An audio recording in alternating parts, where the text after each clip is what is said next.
இறைவனின் சாந்தியும் சமாதானமும் நம் அனைவரும் மீது நின்று நிலவட்டுமாக என்ற பிரார்த்தனையோடு நான் உங்கள் சமூக நலன் அதிரை அப்துல் ஜப்பார் துல்கர்னி அதிரை நிழலுக்காக நம்ம எங்கே நிற்கிறோம் என்று சொன்னால் அதிராம்பட்டினம் நகராட்சி இஜாபா பள்ளி அருகாமையில் தாங்க. அதிராம்பட்டினம் நகராட்சி 2வது வார்டுக்கு உட்பட்ட பல பகுதிகளில் சாலைகளை அமைத்து கொடுக்கக்கூடிய நிகழ்வு தாங்க காட்ட இருக்கிறோம். நாள் 14/7/2025 காலை 9:20 மணி அளவில் சிமெண்ட் சாலை அமைச்சு கொடுத்துருக்காங்க.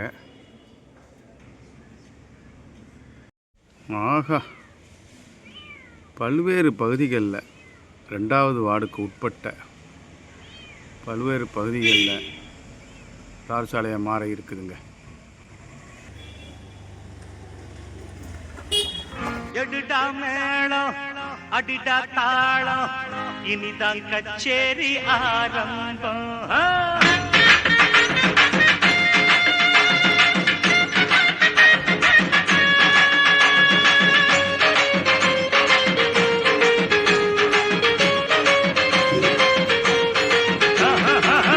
எடுடா மேளம் அடிடா தாளம் இனிதான் கச்சேரி